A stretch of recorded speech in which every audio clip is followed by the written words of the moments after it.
he called me up in the morning. Like, I was still sleeping. I was like, okay, I better answer this.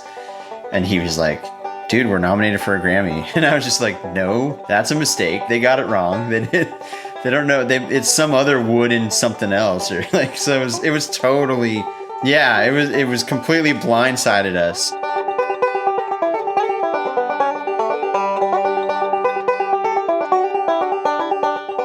Hey everyone, it's Keith Billik here. It's nice to be with you for an episode of the Picky Fingers Banjo Podcast. How's everybody doing? Is everyone coping with their February-induced cabin fever okay? I have cabin fever, of course, brought on by winter and also other quarantine factors, but I'm trying my best to make the most of it. I actually referred 1 or 2 episodes ago that I was doing some recording, and I'm here to give you a few more details about it because it is podcast related. And it's exciting because I'm going to have, after almost 3 years of doing this podcast, I'm going to have some new theme music. And it's actually the same theme, the same piece of music, but I have re-recorded it as a full band piece with some of my really good friends and some of my favorite players. So there will be 2 new tracks available. If you've noticed, there's an intro song and then an outro song at the end of the podcast, at the end of each episode. And so my friends and I recorded remotely, of course, social distancing and everything. We recorded those 2 tunes, and those are almost ready, and I'm excited to share them with you, but just not quite. So that's pretty exciting. Some other things I'm doing, I just ordered some new merchandise, restocking the old t-shirts and adding some new exciting colors. Of course, I'm looking forward to seeing those and offering those to you. I'm also revamping my Patreon rewards. A lot of you, if you are already a patron of the podcast, you got a note from me saying that the rewards will be changing soon. And I also put out a post on the Facebook group. If you're on Facebook and you're not a member of the group called Picky Fingers Listeners, Fans, and Friends, please join up. That's where we talk a lot about banjos. We post cool videos, offer advice to each other. It's really cool. But I offered the question, what would you like to see as new Patreon rewards? And new theme music with maybe some tablature or lessons was one of the responses. So that, I think, is definitely on the table. Definitely some merch and probably some video chats featuring either me and or possibly some very special, famous banjo guests as well. So a lot to look forward to and a lot of things that I'm planning. So stay tuned for all that. I will, however, be keeping the reward that allows me to personally thank the extra special patrons on each episode. So this episode, I have 2 patrons to thank, and I'm only too thrilled to be able to do that. The first patron of today's show is Dan Shaw, the banjo player for the Milwaukee-based group, the Millbillies. And he really just wanted me to give a shout out for the band and tell everyone that they have a new album out. So support your fellow Picky Fingers listener and go check out their recording. And you know what? I was actually just writing up the notes for today's episode and flipping through my newest episode of Bluegrass Unlimited, and they have a write-up in there too. So Dan, congratulations on the exposure that your band's disc is getting. I hope it's going really well. And of course, thank you for being a patron. The other patron of today's show is Julie Colton, who is a banjo player, probably the only one in her small English town, and she enjoys listening to the podcast while she's out running. And I responded that I'm really sorry that I'm not more exciting to listen to while she's running. So, Julie, I have this message for you. Keep it up, stride out. Come on, you're almost there, just a little bit longer. You got this. Let's go, Julie. Keep it up. All right, looking good. Relax the arms. Almost there. You got this. There you go, Julie. Thanks for listening and thanks for being a patron. And for anybody else who isn't running right now or didn't need that type of motivation, I'm so sorry. When it's your turn to be a patron of the show, you can dictate the message somewhat. So there you go. Thank you, Julie. Thank you, Dan. For the rest of you, go to patreon.com/banjopodcast and you can become a supporter as well. The other things that really help out, like all of the social media things. I'm on the Facebook, I'm on the twitter.com, I'm on the Instagram, I'm on YouTube, and you know what to do. The more times you can like and rate and subscribe to things, that all helps a lot, and I really appreciate all that.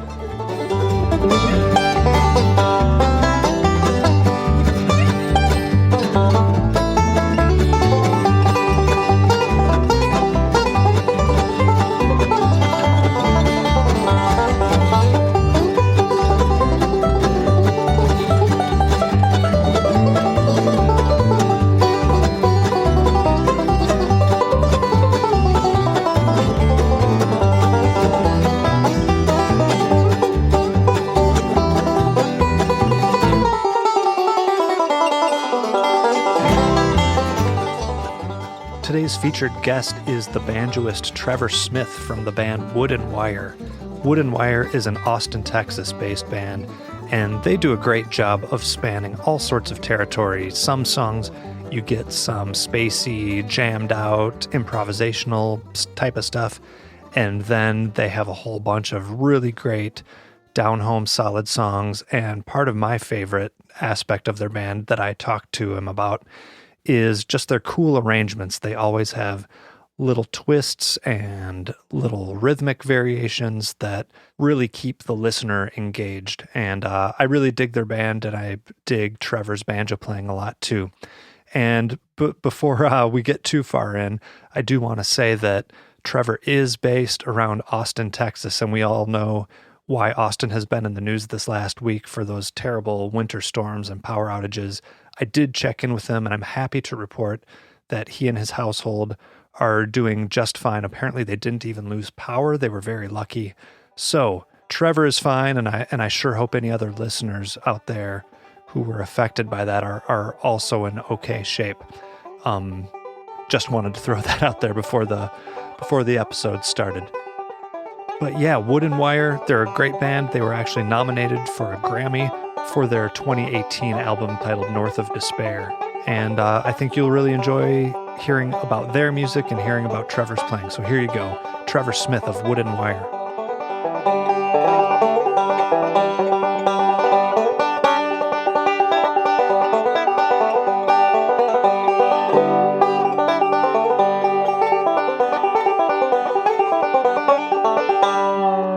I'm originally from Tucson, Arizona, and I grew up playing piano, classical piano, and by about 8th grade, I was kind of getting bored with that and expanding into jazz. And that was at the same time that my parents convinced me to go check out a bluegrass festival, which I had never heard of bluegrass music, knew nothing about it, but I was always interested in other styles of music. So I went to the Tucson Bluegrass Festival, and as I said, like I had just started kind of branching out my musical tastes, and I saw bluegrass for the first time, which totally blew my mind, and the banjo more so mystified me. Of all the instruments, I was like, that thing doesn't make sense, and I want to figure that out. That's so cool.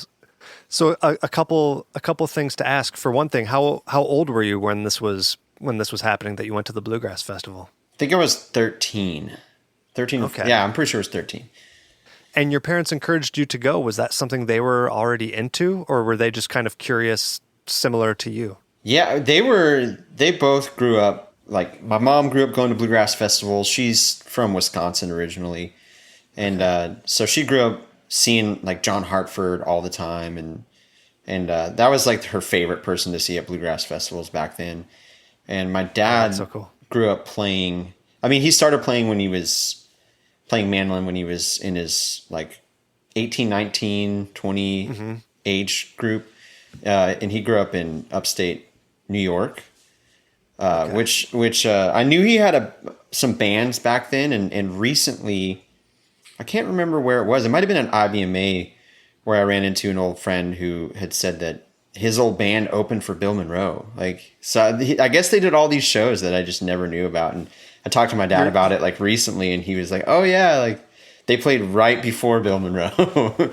How could he have forgotten to mention that? I know. Like that should be the first thing that comes up. Yeah, totally. So I mean, they were into it. However, My dad had put his mandolin in the closet, I think even before I was born. So I didn't even know he had a mandolin. And I don't remember ever hearing bluegrass played on the radio at home until they brought me to this festival. I think my interest sort of reignited their like interest that they grew up with it. So, because growing up, I feel like I remember just kind of hearing a lot of classic rock was the kind of stuff they would play on the radio. Yeah. How interesting. Do you remember were there any acts that were at that festival in particular that caught your ear? Yeah. One of the bands, it was a local band that was a group. One of the people, his name's Ben Sandoval. He ended up becoming a good friend of mine, and he was the main promoter of all the festivals in Arizona at the time. And the banjo player in that band his name's Rudy Cortez, and he's 5-time Arizona State champion, and he was the one who ended up being my banjo teacher. But that was the first band that I saw. So like the first banjo I heard, I ended up learning from that guy, which was cool. And then other than that, the other bands that really were highlights for me were, did you ever hear that band, The Grasshoppers?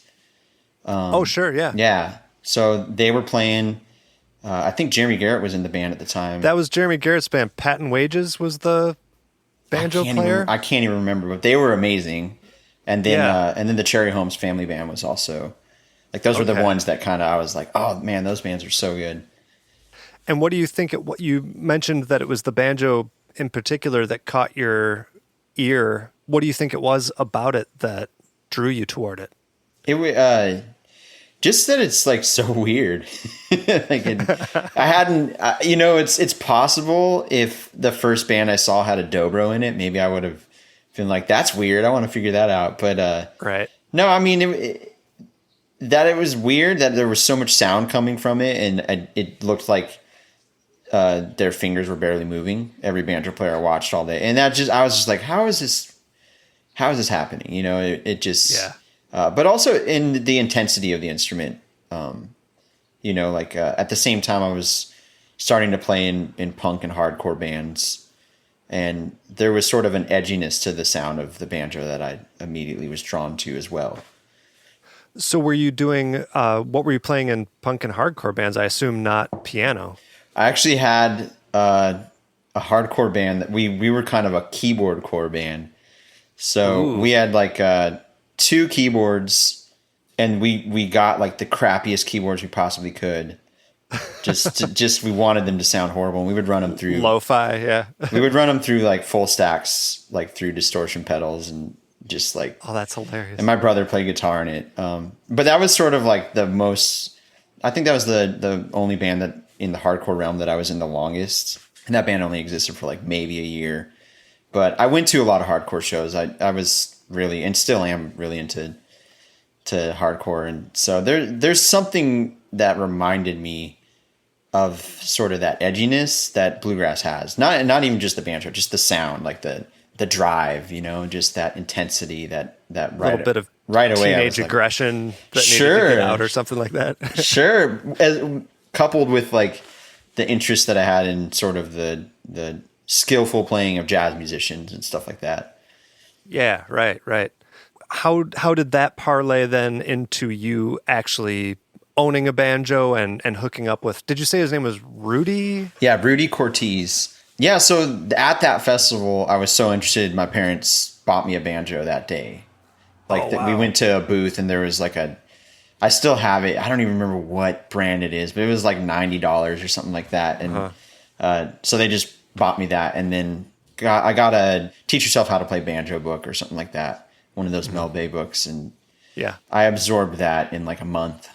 And then it was pretty quick that my parents were like, we're going to need to get him a teacher. And it just worked out that we had somehow were able to cross paths with Rudy, and he was interested. And at the time he was living in Phoenix, but he was doing a lot of work in Tucson. So he would come down once a month or once every couple weeks. And yeah, we'd sit down and work on stuff.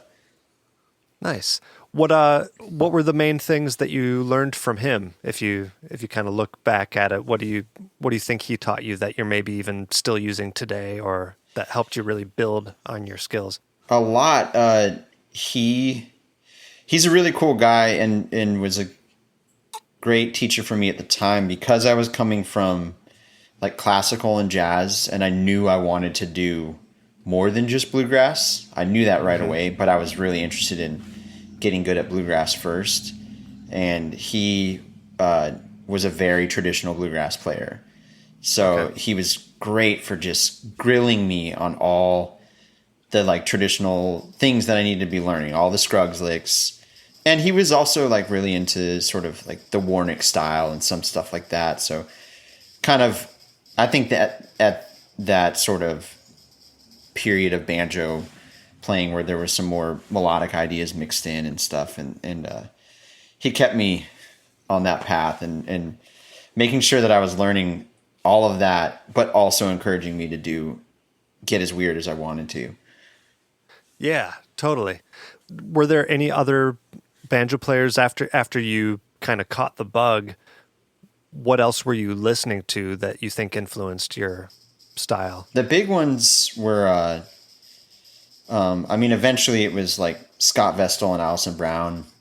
And then Bela obviously was like the main one, which was funny because I was when I first, before I even, that year when I got that banjo and first was introduced to the style, I had joined an after school, extracurricular Dixieland style jazz band where I was playing piano, and one of my good friends who's an amazing woodwinds player, was playing banjo in it. And so that was actually the first time I had heard the banjo, but it didn't in that style. I was just kind of like, whatever, it's kind of like a guitar, I guess. And he was doing the strum stuff. And then, so it was like at one of those practices whenever I was like, dude, I got a banjo, but it's a 5-string and I'm learning bluegrass. And he was the one that was like, you got to check out this guy, Bela Fleck. And so he like burned me the live art CDs, and I was just like, this is it. This is what I want to learn.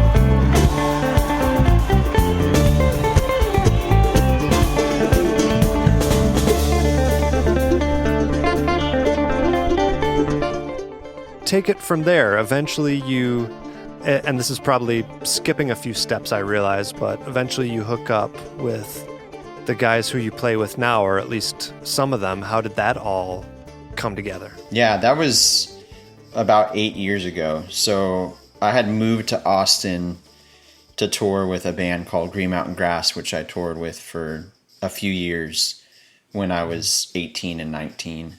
So that's what brought me to Austin. And then at a point when I was not touring with anybody, actually it was around the time I had just joined another band, but I started a bluegrass night, like a weekly bluegrass night with a couple friends. And I went on tour with this band, the Asylum Street Spankers. And when I came back, Tony, the guitar player from Wood and Wire, and Dom, the bass player, they had started coming to the bluegrass night. And so that's how I met them. I was like, who are these guys? I've never heard of these guys. And that's when we started picking. I was like, oh man, I love playing with these guys. And that's cool. Yeah, so that's kind of where that started for me. So something that I've always admired about your playing is you seem to just have a lot of pep to it. I don't know if that makes sense to you. It's hard to think of your own playing like that, but there's just a certain bounce and excitement to it.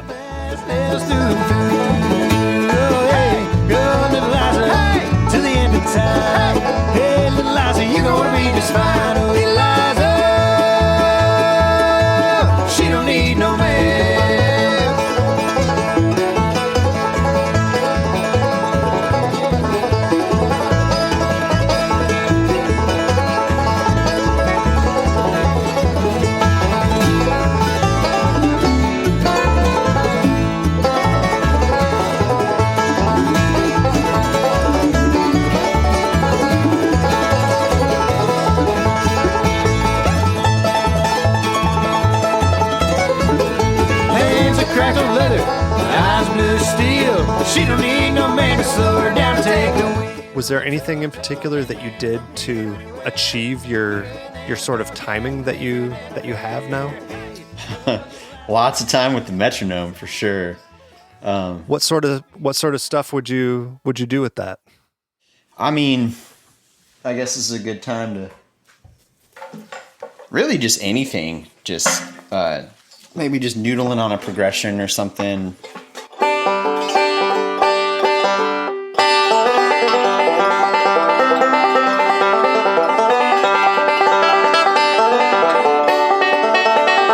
And just, something simple and just noodling with that. Or sometimes I would throw it on like a slower speed and play just single string 16th notes, anything I want, any note I want, just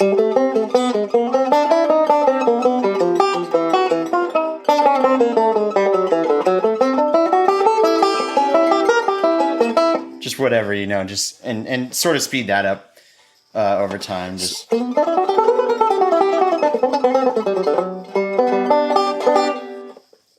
So the goal of an exercise like that would be more just to lock in with the metronome rather than playing notes that work with a song or a progression. It's just about internalizing the timing. Is that getting a steady, fair thing to say? Yeah, getting a steady steady pulse going. And honestly, that was something that I think took me the longest to get. I think well into playing professionally, my rhythm was still shaky, really shaky. Yeah, not very steady. Yeah, I think it's something that I think probably most musicians are always trying to strive to get that really just even spaced pulse. And the better you get at it, the more you can articulate your ideas cleanly. And I think for a long time as a younger banjo player, I feel like people could tell that I had interesting ideas, but they were muffled or jumbled or, kind of gibberishy. And the more I played, the easier that was, the more that came eventually. Also, not just the metronome, just playing a lot, playing gigs all the time and practicing. I did I lived in Boston for a short period of time where I was playing in the subways for a living. Okay. And then I would gig at night. So I would usually start the day with like a few hours of kind of shedding a song or something. And then I'd go play for 5 hours in the subway. And then I'd go play like a 3-hour gig at night. Oh, wow. That'll whoop you into shape. It did a lot. I was there for 6 months, and I think I learned like 3 years worth of knowledge in those 6 months just doing that. Oh, man. And then I got really bad tendinitis. What do you think caused that? I'm guessing that it was probably like overplaying for the subway. Definitely. Playing a little too hard, which I will say it was good to learn sort of how to get volume without needing to use a lot of pressure or like tension. And I don't even know how to explain to do that other than almost like go play a bunch of crappy gigs where you can't hear yourself.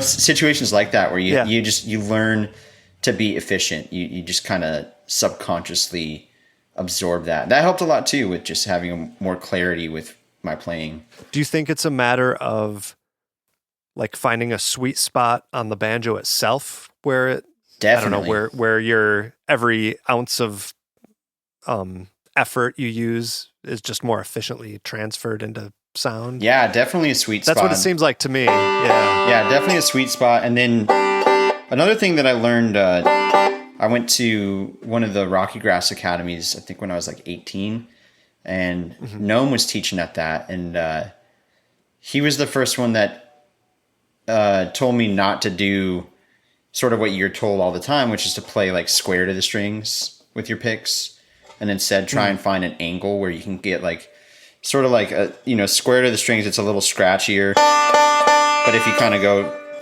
more extreme, it gets really thuddy. So you sort of try and find that sweet spot where it's like almost like a piano hammer hitting a string with it's rounder with that brightness in there as well. And I think that helps a lot too, just to get a really solid, cleaner sound.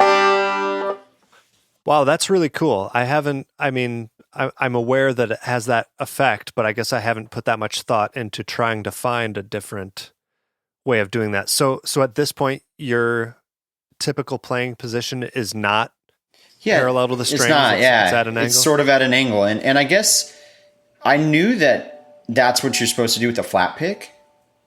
And, like it just kind of, whenever Noam suggested that, I was like, oh, that makes so much sense. Like, sure, it's so obvious. Sure, it's metal on metal, and that's a different thing, but it works. It does the same thing. And I tell a lot of students to do that, kind of like try both extremes, just to hear the difference, and then sort of find where you're comfortable with it, where you feel like it's it's like a clean tone that you want, and there's not a lot of scratching too, trying to eliminate that. But the other thing that I noticed at a point was that I was able to get more volume and my fingers were moving less.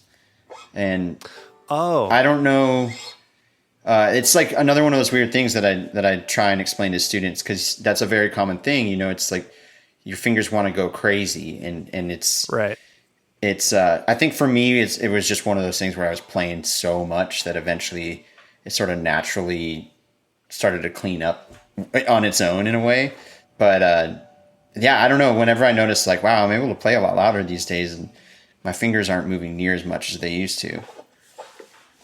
Oh, that's really cool. And that part has stuck with you? I focus on that now. Now that's something like, it's almost like it was subconscious before, but now it's something that I want to get better at if I can in any way.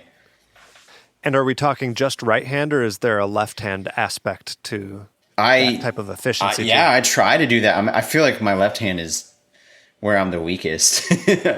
Like, oh really? Someone like Bela, I feel like his posture is like in a way where it looks like it doesn't change much.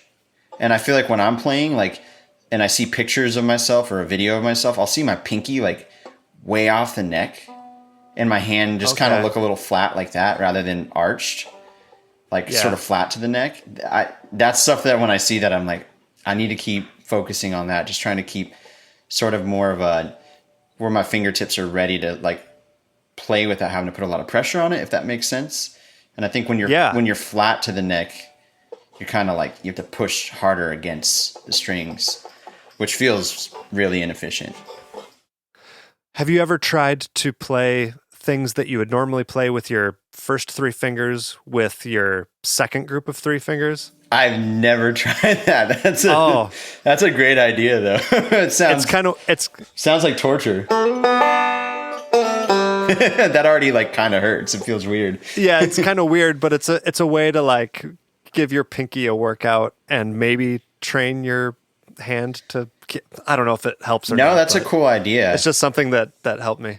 Other than the physical aspects of playing, is there anything that you think playing in the subway taught you? I'm always like really curious to hear from buskers and street musicians about how it maybe shaped their, I don't know, just their approach to music and their approach to entertaining people and getting people's attention. That was a big part, because I've always really enjoyed and felt most comfortable sort of being a side musician and not being the focal point.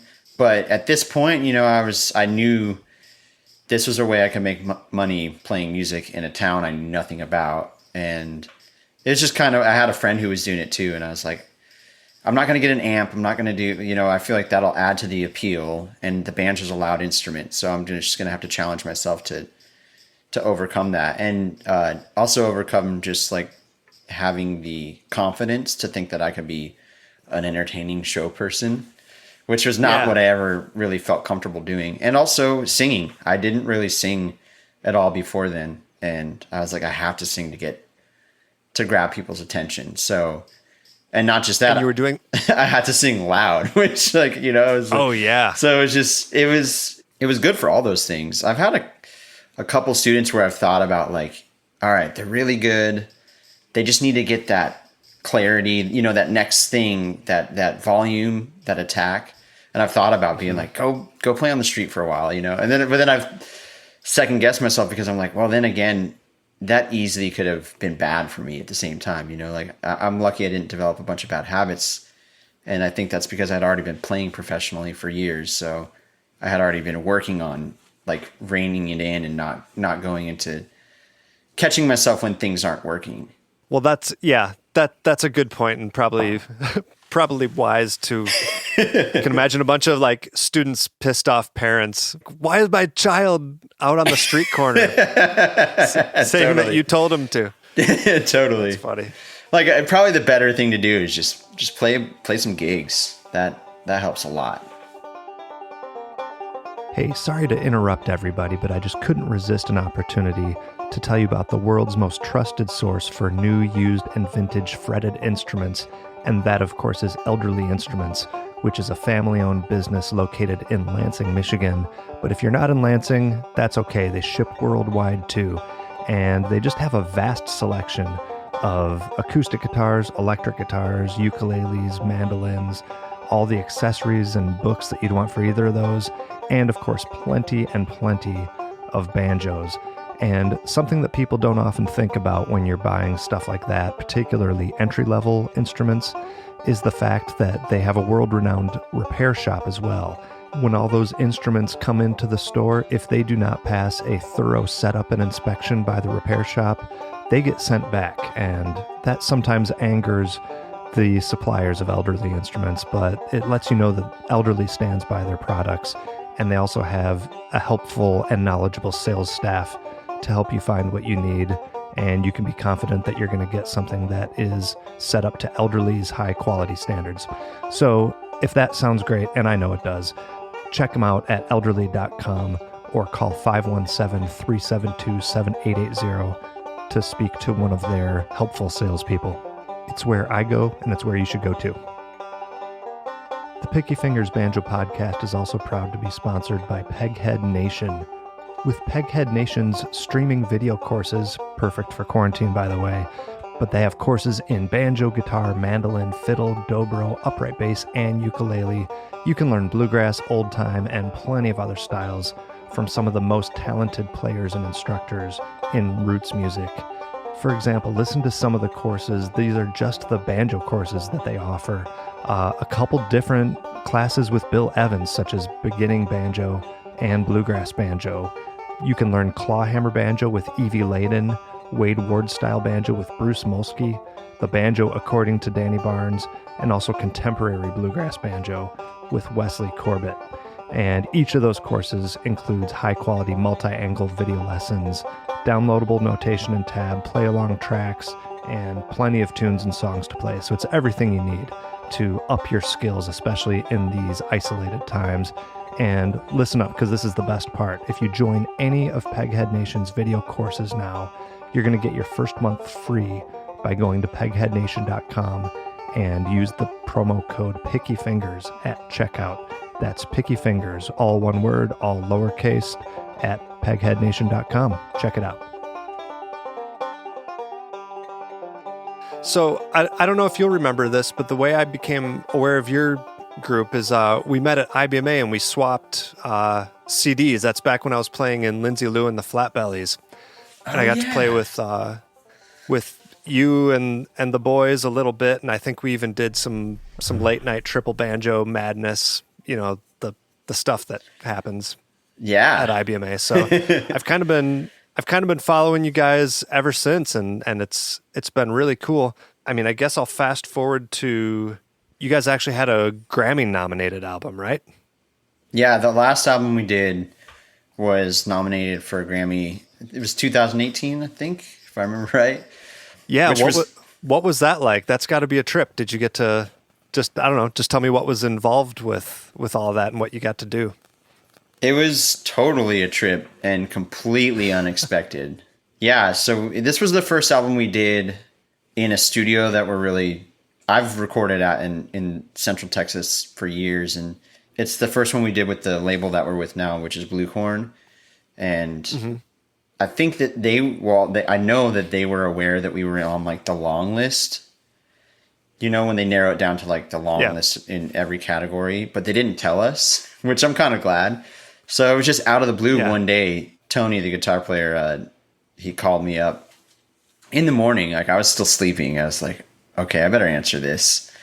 And he was like, dude, we're nominated for a Grammy. And I was just like, no, that's a mistake. Like they got it wrong. They don't know. It's some other Wood and something else, or like, so it was totally, it's the Wood brothers. Yeah, it was completely blindsided us. But yeah, it was so that was when you made the short list. Is that what you mean? Like the 4 or 5, the actual, like when you're nominated or whatever? Yeah. Okay. So it was official at that point. And, it was just, crazy, completely surprising thing. And then, getting to go to the Grammys and do all that. It was, really, just one of those crazy life experiences that you never think you're going to have. Yeah, that's so cool. And then we were actually going to talk. My listeners know that I have sort of 2 different categories of shows that I do. One that we're doing now just kind of explores your background, but another explores albums. And we had considered exploring. You have a recent release called No Matter Where It Goes From Here, and I've noticed that on that one at least, it seems like you guys got a lot more I mean, it still has all the like trademarks of Wood and Wire albums, like the great songs, the cool arrangements, but it seemed like it's a bit further out there, like a lot more improvisation. Sure. I don't know. Do you agree with that? And if so, what brought that about? Yeah, I'd say so. I think the last album we had a group of songs that could in a way sound more traditional-ish and just kind of fit that bluegrass mold. That was like I usually try and write at least one instrumental for every album if I can. And on that album I had written what to me like I consider the closest thing to just a banjo tune I'd ever written, not just some weird instrumental like I usually like to write. Right. So yeah, that one was just way more traditional sounding. And then this one, the songs that we had were more like introspective. There aren't really any burners on this album. Most of the songs are like pretty mid-tempo or waltzes. And then there's, so I think that already was sort of just, we were going to embrace it. Hey, we don't need to have some flashy, fast tune or whatever. And then also going back to that studio that we had just recorded the last album in, where we now feel very comfortable, that we wanted to just experiment more and kind of open up more experimentation and which led to like running our mics through a bunch of amps and effects and getting real weird with stuff, which I really enjoyed. Yeah, there's some interesting sound effects and, like I said, a lot more improvisation. Do you find that, I mean, it seems like you improvise quite a lot, even on recordings. Yeah. Is that the case? Definitely. That's always been my main passion in music, is improvisation and my strongest, skill that I have. I think my weakness is, it's really hard for me to commit to just composing like a solo for a song or something. It's so hard for me for whatever reason. I start working on something and then I'm like, no, I don't want to commit to this. I'm just going to go in there and do it. And, so that's something I've always really enjoyed. And, me and the mandolin player, Billy, we really enjoyed, we both like doing that. And we both have a good rapport where we can communicate really well musically. And that just happens best when it's spontaneous. So we try to recreate that as best as we can in the studio. It's a really difficult question, I realize, but do you have any tips for people who want to hone their improvisational skills? How do you think you developed that ability? I think more than anything is finding a space or a group that you feel comfortable with making mistakes. And because I think you have to play with other people. And maybe not necessarily, you don't have to, but it helps to be able to play with other people and feed off of that. These days, since it's been living in quarantine, I've embraced one of my big influences is a piano player, Keith Jarrett, and he has all those like the Sun Bear concerts and stuff like that. Yeah, so I've just an hour or two of free improv. I love it, and so that's something that I've sort of dug in on my own more at home these days. Is just trying to make stuff up, and like in the beginning of the quarantine, I was going live on like Instagram late at night, just doing that. Like I'll just play 10 minutes of just completely made up stuff, and my wife would maybe give me a prompt, like just like some kind of vibe, and then I would just do it. And I don't know, I love stuff like that. So I guess you don't have to do it with other people, but it helps too. And like I said, I think for me, I benefited with being really young and fearless. So I knew I wasn't going to get judged if I tried something really out there and it didn't work or whatever. So I think that helps, just to have people that you know aren't going to judge you, that you can play with, that are at your playing level, you know, that you enjoy. Right. You just enjoy that sort of playing conversation you can have. And I just think that you have to try stuff. You have to keep trying stuff. And if something works, try and remember it, and then maybe go back and practice it, or you know, like that's the tough thing. Yeah, like, or the best that you can remember it being. And I think for me, like, you almost catalog it in your mind, and even if you don't do it ever again, you know that like something like this happened, and I really like that, and maybe you come up with something new. And but yeah, I think just playing with people really helps a lot. I think fearless is a really good way to describe your style as well. I guess that's part of what I meant when I said it has a lot of pep to it. I guess I also meant to capture like an unexpected aspect of it. Sure. You know, a little bit of, you know, banjo, even good banjo players at times can be predictable. Bluegrass is sometimes a predictable art form. Sure. So it's cool to hear people go out on those limbs. Yeah. So that's cool. It leads to a lot of mistakes, but I mean, it's kind of what it takes. It goes with the territory. And like I said, I admire musicians that have more control with their improvisation. I've just never been good at that. I like to go crazy. Yeah. Yeah. Is there anything else that you think is kind of a staple of your style, or a particular skill that you like to use? Like if some of the listeners, for example, are Trevor Smith's my hero, how do I play like him? What would you tell them is like the nutshell way to maybe go further on that path? I play a lot of single string, and people have told me that for years too. And to me, it's at times it feels like a crutch, and I do like to. Single strings feels like a crutch? For me sometimes, because I can just rely on it so much. Huh.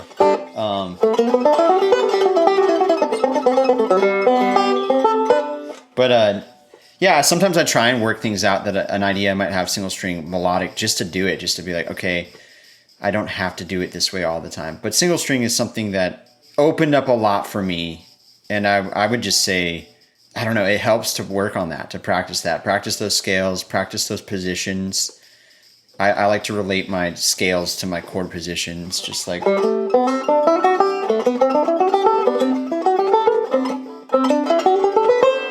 And that. So let's drill down on that. Like give us some specifics. What positions are you talking about, and what scales do you like? If just an example exercise or something like that. Sure. The one that someone might be able to use. The one that helped me the most was that one that I was just playing, that I got from the Bela Fleck banjo picking styles book. Okay. So if you have it, it's in there. But if you don't, okay. Essentially what you're doing is you're just playing the scale starting on the 5th fret on the D string, and you're gonna go all the way up the next. And we're talking G major scale. G major scale, yeah. Yeah. So essentially, you're gonna go up the scale with that note. That's gonna be your root for each position. So you'll start on that G and work your way up to and that's one position. So work your way up from the low D string up to the high D string. Then you go up to the next degree of that.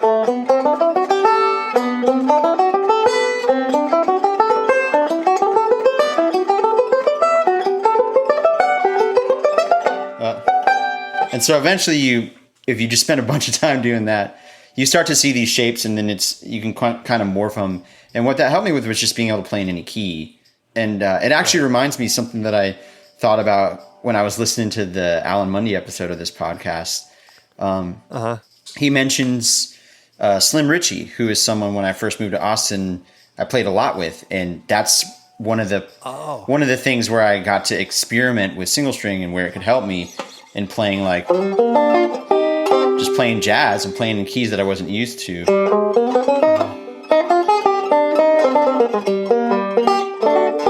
So yeah, I think that's the big thing that immediately helped me with single string, is just that it made it easier to play in any key. Now, are you strictly a thumb index single stringer, or are you one of these freaks who mixes in your middle finger there? I wish I was. I do like I only do for like if I'm gonna just do like a triplet, that kind of thing. But I just that's so over my head. I've tried working on doing like the forward roll on every scale, and it's the Ryan Kavanaugh method. Yeah, I wish. It's amazing. But no, I do the Balo like thumb index, and it definitely has its limitations. But I don't know. It's easy for me to work into with banjo rolls, so that I can try and blend those as best as I can. Yeah, nice. So let's get into your instrument and your gear. What's your primary banjo of choice that you use? Well, right now I'm playing a banjo that I'm borrowing from the guy who owns our label, Den Biable. This is a Gibson, I think it's like a mid-90s custom Granada RB3 hybrid. It's really weird. It's super weird.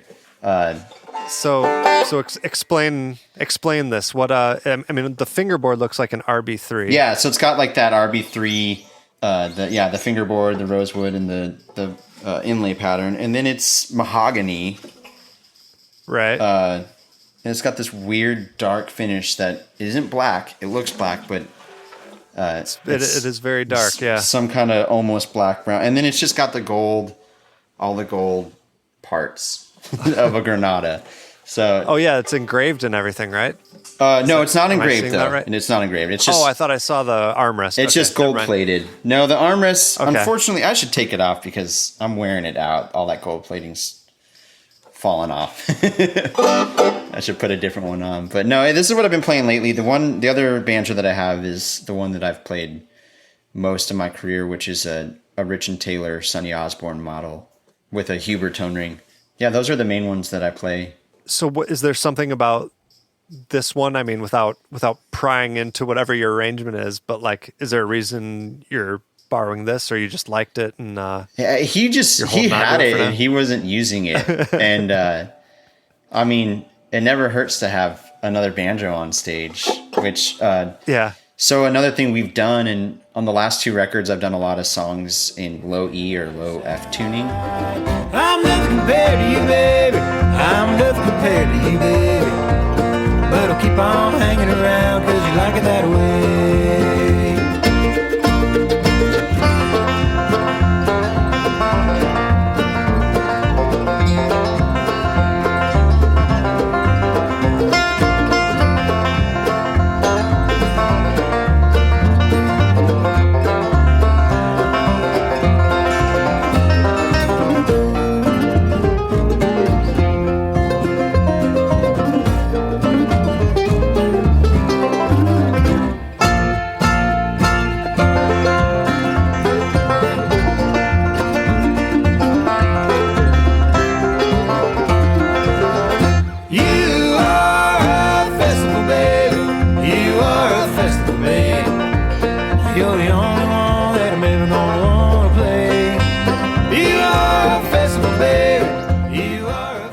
I was going to ask about that too. Yeah, there's some low tune stuff. I've integrated that too. So in the live show, it's good to have another banjo to keep in that tuning. One of the songs on the last record, I don't think I did this on this record, but on the last record, on I think a couple of songs, I layered them. So I'd have one part that's a standard tuning, and then another part that's the low E.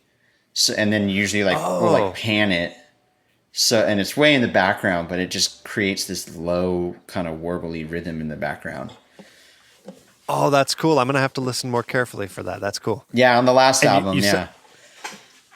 And go through the rest of your preferences in terms of like picks or bridges or heads or anything that you're prefer in that way. I mean, I don't know. I guess that's one of those things that everybody's always tinkering with. I don't know what's on this banjo. I like a really like thick frosted head. And usually I'll just get them from Huber. I usually just get the ones that they sell on their site because I just like the frost that they get on theirs. Even though I know they're Remos, I think that they have a different specification. And so, well, it's thicker. Yeah, it's thicker. Huber's thing is that it's thicker. So yeah, if you like that tack, which is what I enjoy too. Yeah. And then that's why you like that one. Totally. And then this bridge is a Purcell bridge, I think. Yeah. What is it? 11/16. Okay. So normally I just play the standard 5/8, but I've been wanting to be able to dig in a little bit more, without it sort of fretting out or anything. So I switched to that, and it was definitely harder to play for a while, but once I got comfortable with it, I love it. I just have more dynamic range with the taller bridge. I know some people use way tall bridges. Well, and especially for someone like yourself who does so much single string, there's a risk that increasing the action could really fumble you up with that, I think. But you didn't notice that too badly? No, like I said, it was weird at first, but I forced myself to get used to it. And then once I did, I got to a point where I didn't even notice the right. Mainly the hard part was just the action. My left hand was getting more of a workout. But as far as the right hand goes, it's helped more than anything just to be able to have a bigger range from playing really soft to when you're projecting. And that was something that I was just always missing with the shorter bridge. Was it kind of felt like it was stuck in a smaller range, almost like the way compression works, on audio, like where it's just right. If I really wanted to get a little bit more oomph, I didn't have it. Or if I wanted to play super quiet, there wasn't that range between the two. And that was the main thing I wanted to get with this. And I've liked it. My other banjo has a 5/8 Samson bridge on it. Okay. And is that your low tune banjo? Yeah. So it's got like a mahogany bridge. Okay. Yeah. That really changes it up, doesn't it? Definitely. And that banjo is a maple banjo too, but it sounds really deep for a maple. It always has sounded really deep for a maple banjo. I don't know why. And then the picks, I use the National MP2s, and I think these are the same stainless steel, but I like the nickel ones more. And then just the JD Crow blue chip for the thumb pick. That's the setup I've been liking these days. What about your stage setup? I know when you, like on the most recent record, there's a certain amount of effects, some echoes, some reverbs, maybe even something crazier. Do you use that live as well? I don't currently. Something that I want to. I need to get into the pedal realm. And actually I have toyed with some. I've had a hard time finding ones that I like on the banjo acoustically. So in the studio, some of those were vintage tape, like analog tape delays.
those are sweet. Those are expensive too, though. Yeah, you can tell. And just like tell big a hassle time. to carry around. That's an area that I want to explore more as far as like effects that I really like. When we do it live, there are some songs that we travel with an engineer, and he'll use effects from the board. And okay, so far I've liked that sound better, but I would like to have the ability to have me add it exactly the way I want it, you know? But as far as just be more creative with it. Yeah, but sonically it's just worked coming through like the board. It just sounds really cool that way, and less like, I don't know, fake or something, you know? It's a hard thing with banjos, I think, to get the sound that you want from doing that. We did use some digital effects as well on the album, a couple digital effects on the banjo, for like a chorus effect, which I like the weirdest sounding chorus effect anyway. Like if it sounds fake or like digital, I'm cool with that on the banjo. Harkening back to your lo-fi keyboard prog rock days or whatever. Totally. Yeah, that's awesome. So what do you use then as far as like pickups or microphones? Yeah, I use the Fishman pickup, and I've used that for a long time. I love it. And just the standard rare earth. Yes. I don't even call it the shim and I don't even know if they still call it the rare earth or not. I have one right here. Yeah, I guess I don't know either. I'm a little out of the game myself. I thought they maybe changed the name. Yeah, it just says the like Fishman Classic Series banjo pickup. I think that's what they call it now, and I love that. And then I use the DI I use is called a Red Eye. Oh yeah, which those are made by a guy in town who's one of the sweetest people I've ever met, and is just a huge music enthusiast. And he used to host these jams called the Ham Jam, and that's where I first met. Okay. That's where I first met Slim Richie, and that's in Austin. Yeah, and it was mainly like jazz players that would go, and I would go and just crash their hang. And this guy Darren, he makes these red eyes, and I think he had like a microchip company or something like that, and was super rich and retired early. And so this was something he knew. He kept hearing all these fiddle players, and he hated their tone. So he's like, I'll just make a DI that works better, that sounds better. And I love it. It's one of the DIs that's worked better for me than any other for the banjo. Yeah, it's pretty stripped down, right? Like not a lot of bells and whistles. It's just kind of a good, clean That's signal. it. Yeah, it's a solid, clean signal, and then it has like a boost on it. That's basically it. Another thing that I really dig about your band is just the balance. I mean, I already mentioned that it was maybe increasingly improvisational, but I think another hallmark of you guys is that you just have really cool arrangements in terms of adding some unison licks here, or a change in the rhythm style there, or maybe a little interlude between verses that really changes the feel, and it just gives it a good musical trajectory. You know, that's the kind of stuff that like separates the interesting to listen to bands from the standard bluegrass festival bands that will just hammer through some Rollin' My Sweet Baby's Arms or something like that. Yeah, totally. Talk a bit about that and how you guys come up with those arrangements, and I don't know, what do you think about that? Yeah, I mean, I think that we've all tend to connect on just the approach. So we demo the songs a lot.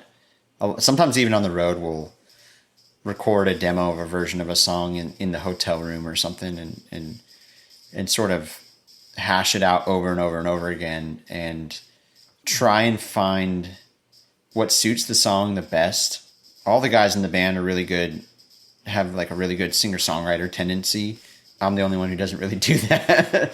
So we like to embrace the song, and some songs, it makes more sense to have, to me, what could be almost reminiscent of like an old time song where there's, you know, the words, and then there's just the hook, you know, the tune that goes with it. And they're very hooky. Yeah, that's another element of it too. And so some songs that just seems to work better than like, hey, time for some solos, you know, like some songs they just don't need that. They just need like me and the mandolin player just playing the melody in unison a lot of times. Yeah, not even like in harmony or anything. Just that here we are. Just it feels good. It suits the song. And then some songs need to just like go off a cliff and end up in space somewhere and embrace just like, let's just not know what happens. Let's just really embrace that and see where it goes. And then usually what's interesting, you'll find that like, if you're going into some kind of like free jam in a song, you start to sort of naturally create an arrangement. And then, so some songs, if you've gigged it enough, some songs that's great. And then other ones, me and Billy tend to agree when we need to just like derail it even more. So, well, he is he your partner in like space exploration? Definitely. I think that Tony and Dom are holding down the rhythm while we just go nuts and see what happens. Yeah, cool. But yeah, it's fun to have that spectrum too, where I think a lot of the songs we don't want it to just be like, well, sure, you could have a solo here. A lot of the songs, it just feels better to not do that and think of another way to just add to the song and not take away from it. Yeah.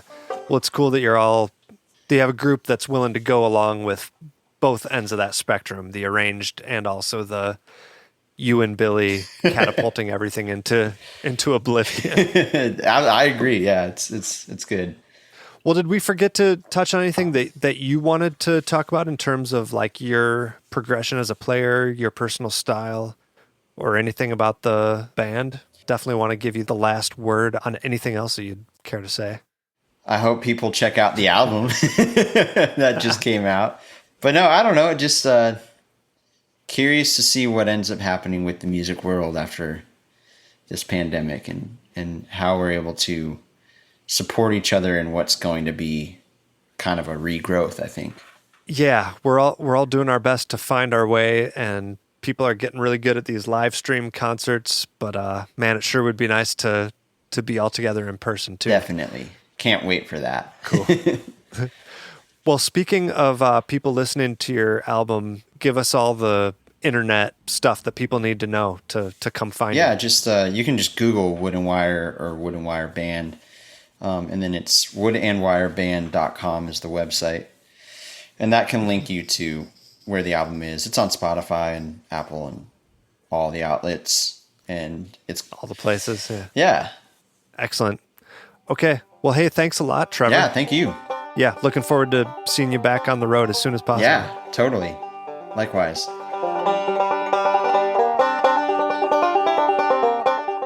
Thanks everyone for listening. That was Trevor Smith of the band Wood and Wire. You heard some sound clips, and in order, they were Wingding, performed by Wood and Wire, New South Africa by Bela Fleck and the Flecktones, and the rest were all Wood and Wire songs. Eliza, Can't Keep Up With You, and Clamps Shoot. Special thanks to today's Patreon supporters of the day, Dan Shaw, the banjo player from the Millbillies, and Runnin' Julie Colton. Go to patreon.com/banjopodcast to become a Patreon supporter yourself, or just follow me on all the social medias and everything, and I'll look forward to seeing you all there. And if not there, then back here again for the next episode. So everyone take care, stay safe, and see you next time.